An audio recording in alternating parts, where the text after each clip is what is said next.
We now take you to the broadcast of It's Time with Rev Nathaniel W Martin. Here's Reverend Martin. Good morning, good afternoon, or good evening, but never good night, and certainly never goodbye. I hate goodbyes. My name is Rev Nathaniel W Martin, and the name of this podcast is entitled It's Time. And I ask you, what is it time for? Well, right now it's time for justice. That's ecological, environmental, economic, and that would include reparation.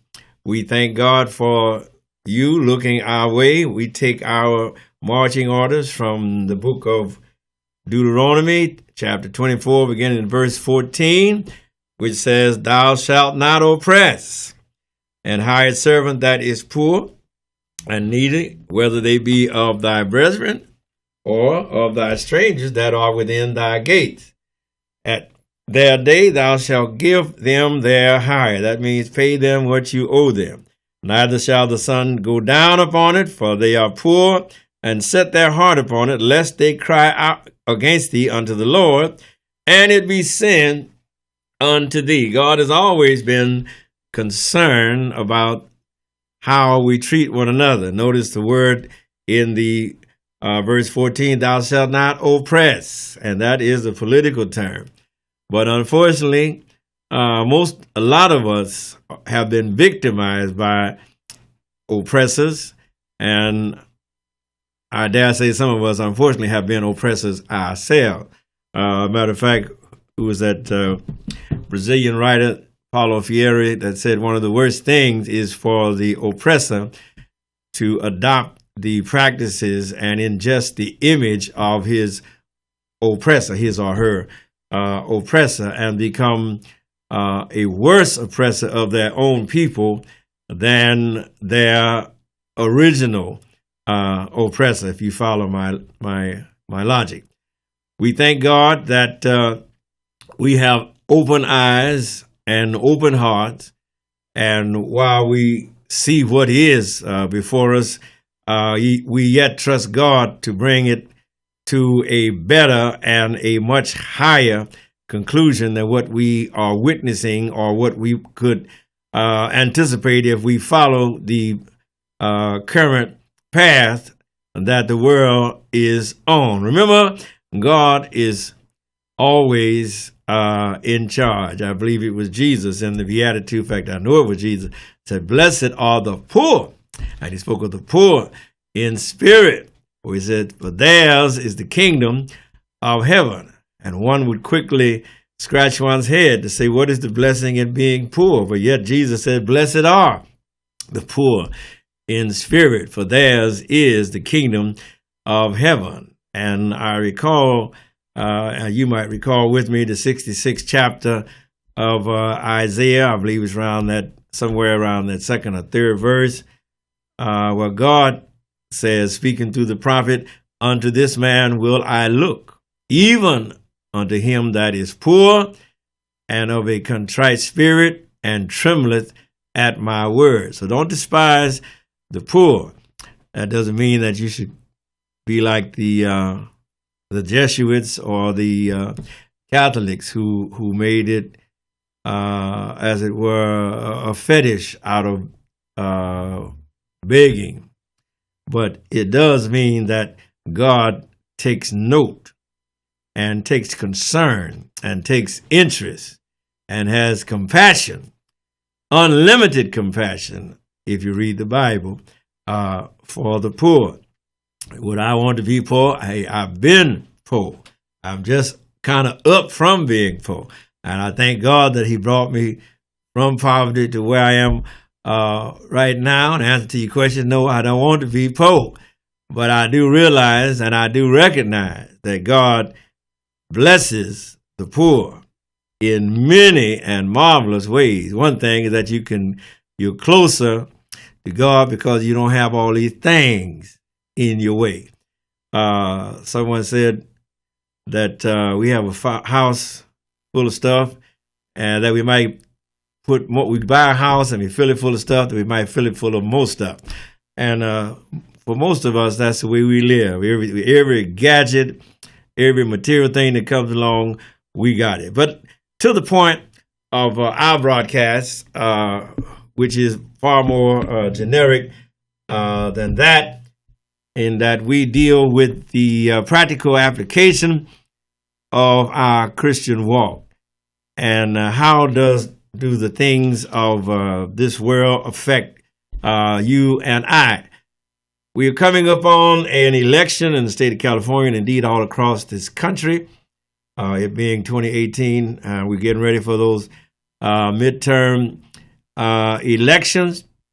And two of the propositions that we will be voting on here in the state of California are a proposition to deal with dialysis clinics and a proposition to deal with rent control. Now, there are others that are likewise important, but those were the two that, along with the one about the road, that would most immediately not only affect me, but affect a lot of us. And I started to talk about this on last week about the dialysis proposition, and I believe that's proposition number 8 on the ballot. And we started dealing with the pros and cons of that proposition as to what is the purpose of this proposition. And the purpose of that proposition, as it reads in the ballot, is that there would be more regulation of the dialysis industry. As you know, DaVita and Fresenius are the two largest corporations that do dialysis in the state of California. I'm sure they're not as large as across the country, but they are the two largest here in California. And I have talked to some of my friends who are on dialysis, and they all refer me to the literature that's being put out in the clinics, which says vote no on that proposition because of the fact that the scare tactics are being put out that if you vote yes, then they might lose their dialysis clinic and have to go to the hospital, which I believe is what is being said on the television. Of course, we must remember that dialysis clinics are very lucrative industry, and it's not likely that those who are in that industry and making that revenue as a result of administering and providing the facilities and the products, whatsoever they are, that are used, along with all of the various, instruments and the shunts and the tubes and the technicians and the staff. I don't know how many registered nurses are on staff, or if there's a doctor on staff. We assume that there would be, but that doesn't mean that there are, if you catch my drift. And that is one of the reasons why they feel that there is time for some degree of regulation to go in and check these dialysis centers to make sure that they are still, living up to the brochure, still living up to what they're saying in the advertisements. And so there are arguments on both sides. The most salient argument is the one that I have already given you, that the fear of losing a clinic, say if you live in Victorville or Hesperia or in some Acton or some outlying area, and they close that clinic out there, then you would have to go farther in order to have your dialysis treatment. That's a fear. Point is that there are so many people out in that way that are on dialysis, and dialysis is such a huge revenue source, such a revenue stream for those two big companies, two corporations. Remember, these are not private, these are not nonprofits, these are for-profit corporations with boards of directors and shareholders and the whole nine. And they are not likely that they're going to give up that type of revenue because there are some state regulations that are coming down the pike. Indeed, I would have thought that there would have been some form of regulation, and I'm sure there are already for the dialysis community. And so I talk with my friends that are on dialysis. They say vote no because they're afraid of losing their access to their convenient clinic. And any of you know anything about dialysis, like you're here in the state of California and you're going to go on a vacation and you're going to got to go for bereavement in, say, New Orleans, Louisiana. Well, you can call here, pick up the phone call here, and let them know when your flight is leaving, when you're going to get there, and they will make sure that when you get there, your dialysis appointment can be kept and you'll get your treatment and all of that type of thing. Now, like I said, this is in California and you're going to Louisiana, but I'm just using that as an example to show you how convenient it is to get dialysis. And if you go up Century Boulevard, they got 2 or 3 different dialysis treatment centers before you get to the airport. Going back the other way, everywhere you look, they've got dialysis centers, and all those dialysis centers are full. And so there's a great deal of revenue being made. And the question is asked, are all of these centers living up to the health standard or to the safety standards that one would expect for their loved one? I had talked with a neighbor of mine and a friend of mine who had an adverse situation to occur in which her husband's shunt had been in since 2012, and this is the year of 2018. And what happened was that the doctor from the dialysis center had come to the hospital where her husband had been transferred because they had had a bad episode at the dialysis center, and he had gone into rehab, and from rehab they had moved him to the hospital. And the purpose of him being in the hospital was, of course, to have his health care, and then as he was there, he was, of course, to get his dialysis. Point is that the doctor from the dialysis center said that the shunt in this man's arm, we're not going to call it no name, needs to be changed. Ask the question, how long has it been in there? It's been in there since 2012. Remind you, this is 2018. And he said, yeah, it needs to be changed, but it wasn't changed. And sometime later, the regular registered nurse came through and was called in to look at this woman's husband as to how things were going. And she, too, inquired how long has this shunt been in his arm, and was told. And she said, well, now, if you don't get this shunt changed, you're going to have a big problem. And an hour later, the big problem occurred. And so if there had been more, therefore, regulation at the dialysis center, then the big problem that occurred at the hospital would not occur. Now, one can ask the question, was it a malpractice, a malfeasance, or somebody that was indolent, which is another word for lazy, or they said somebody else is going to change it, and I'm not going to get involved in changing it. But the two healthcare professionals had observed that shunt needed to be changed, and they had to use another place, entry point in the patient's body.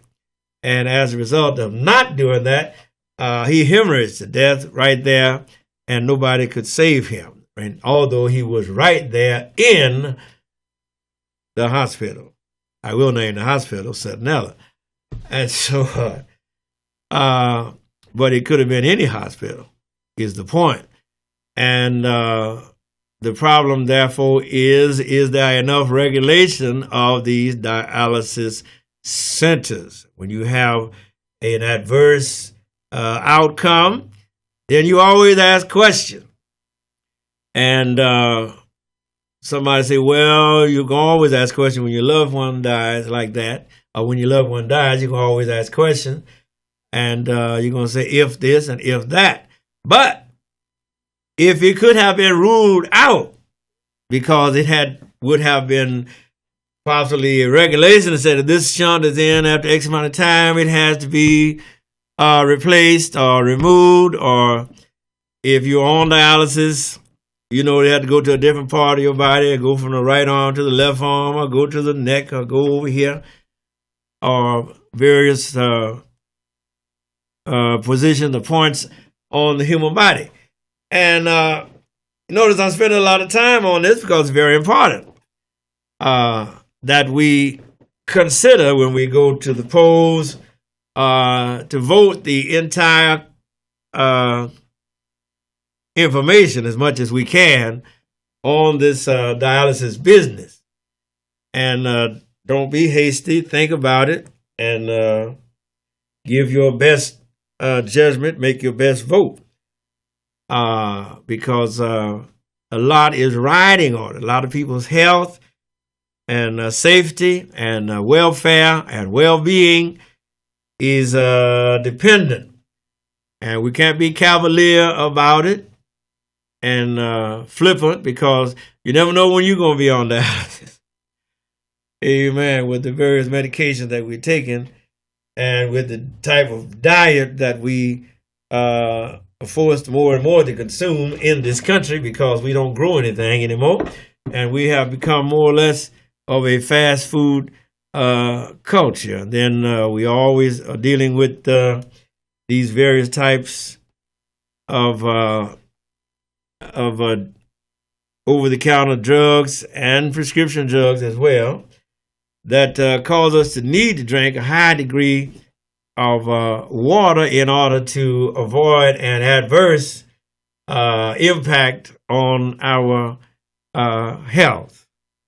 And so when we think about it, we have a vested interest in making sure that those dialysis clinics are doing their job properly, correctly, conscientiously, and efficiently, and that there are got to be some checks and some regulations. You just can't let a place run willy-nilly and nobody never go see what's happening.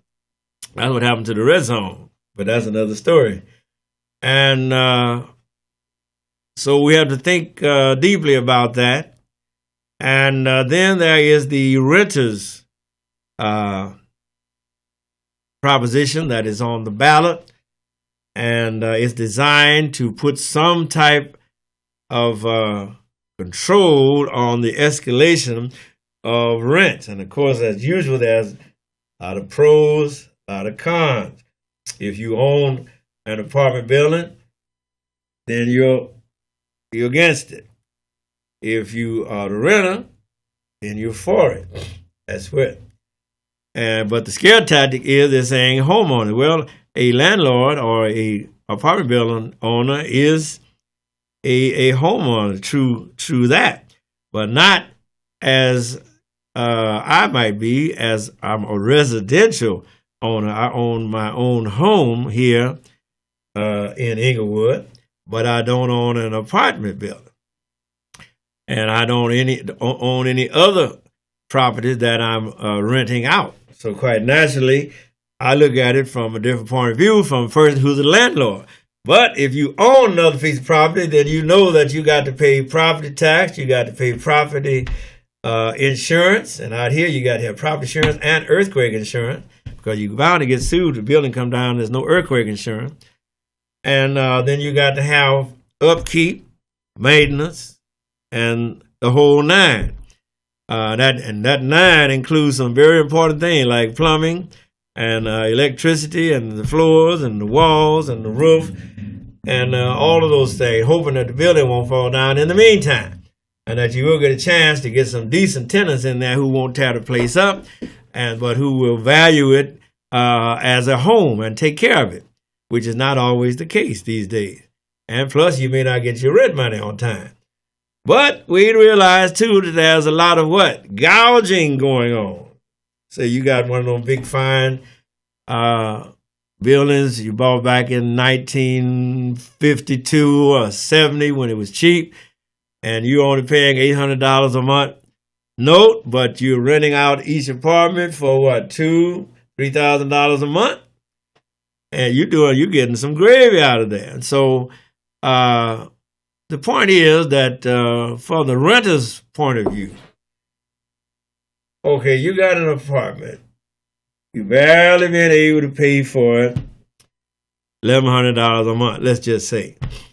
And now the man come in and say he's going up.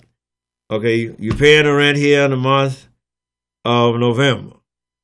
Now the man tell you come December, the rent is going up $900 more. You paying $1,100 now for a one-bedroom apartment. You supposed to go up $900. How much is that place going to cost you? You see? That's going to kick you up in 1 month from November to December. You got to come up with an extra, you got to come up with another $900. Because the rent's going up to $2,000 a month. You see what I'm saying? And you may not be able to swing that. That's the problem. You may not be able to swing that. Then here comes the landlord. Hey, you can't pay the rent. You got to what? Got to vacate. You can't pay. You can't stay. And so these things, like I say, likewise have to be weighed out. There's a difference between a person who owns an apartment building and a person who owns their own private residence. Most of the things they tell you on TV about the homeowner is going to lose this, that, and the other is not true, because there's a difference between a commercial property and a residential property. And only certain things you can do with a residential property. Believe me, right here in Inglewood, they make sure there's only certain things you can do with a residential property. You're not going to be renting it out without paying the due fees, and you're not going to rent out no rooms and all that type of thing. Because the first place is illegal in the state in Inglewood. And for the most part, if they catch you renting it out, you're going to have to pay a big fine and all that type of stuff. And therefore, there's some truths and some lies being told about the Proposition 10. And the point is to weigh the two and to see where your interests lie. Naturally, if you're on an apartment building or a duplex or a triplex, then you may look at it differently from a person who's renting your duplex or triplex, as it were. And then if you own a bunch of commercial real estate property that you're renting out and leasing out, then quite naturally you have a different point of view from the way that most of us look at it. And so those things are just two of the many. And I think I said last week on the broadcast that all these judges, I don't know nothing about these judges. And so we're flying blind, but you got to be careful who you're voting for, because these people are going to be in office for 12 years on average. The judge's tenure in the state of California is 12, count them, 12. That means your child will be 0 years old and 12 years old by the time that same judge comes up for any type of elections. You have to really think about it. That's one of the things that is occurring all across our nation, is that we're putting these conservative, ultra-conservative judges on the bench. And then when our school bond propositions go up before them for a decision, you get somebody like a Steve Knight, although he's not a judge, but using him as an example, who does not believe that it's right for us to have Social Security. So you know where he stands. And if he were a judge on the bench, you'd be in a terrible situation. And so these things, my brothers and my sisters, as we get ready to go to the polls and vote, weigh heavily on our minds. Please study those ballots. Please do your best to inform yourselves about the various propositions. There's another proposition on there where they want to cut the money for fixing the potholes. God knows why. When everywhere you look, people getting flats from hitting potholes. I think I've replaced tires about 5 or 6 times this very year. One day I got 2 flats on the same side, front tire and the back tire. Hit the same pothole. Why I would need to cut that money, I don't know. But that proposition is on there to cut it. And I don't recall the number of it. But you're going to see it. And you better be prepared to think about your car maintenance. God knows it costs enough to put tires and brakes and put gas and oil in the car without every time you turn around having to replace a tire because you lost it because of a hole in the street. And remember, this is not 1952, this is 2018. And so we have a lot on our plate. There's the propositions, and then there are the judges, and then you're voting on elected officials. And we just have to remember the word of God. It says, render therefore unto Caesar the things that are Caesar's, and unto God the things that are God's. And rightly divide the word of truth. I want to close with this scripture that Jeff Sessions threw out against the immigrants. Let every soul be subject unto the higher powers, for there is no power but of God. The powers that be are ordained of God. And but of course that is not an absolute, because we know there are some people out there and God ain't ordained them. But they're out there and they are in power.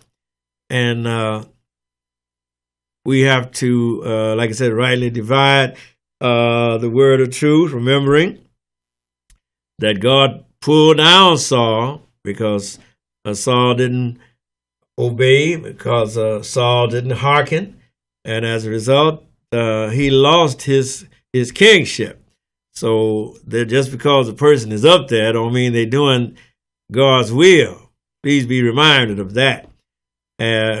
Verse number 2, whosoever therefore resisteth the power, resisteth the ordinance of God, and they that resist shall receive to themselves damnation. I remember this was written by a man who himself was always in trouble with the law in one side or another, and that's the Apostle Paul. And so you have to put that with what you know about rightly dividing the word of truth. The only verse in there that I wanted to get to was the one about the taxes. For this cause pay ye tribute also, for they are God's ministers, attending continually upon this very thing. Therefore render to all their dues, tribute to whom tribute is due, custom to whom custom, fear to whom fear, honor to whom honor. Owe no man anything but to love one another, for he that loveth another hath fulfilled the law.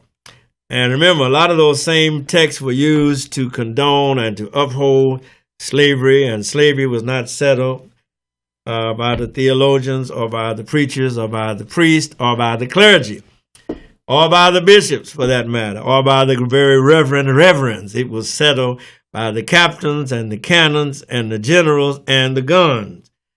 As Abraham Lincoln said, the Lord has his own purposes. We don't always understand what God is doing. But one thing I do say to you, my brothers and my sisters, as we wrap up this, and next time we'll be here, we'll be past this election, it is that don't let folks defraud you. They want you to work, make sure they pay you. And if they don't want to pay you, don't work for them. God bless you. Thank you. We're out, Doc.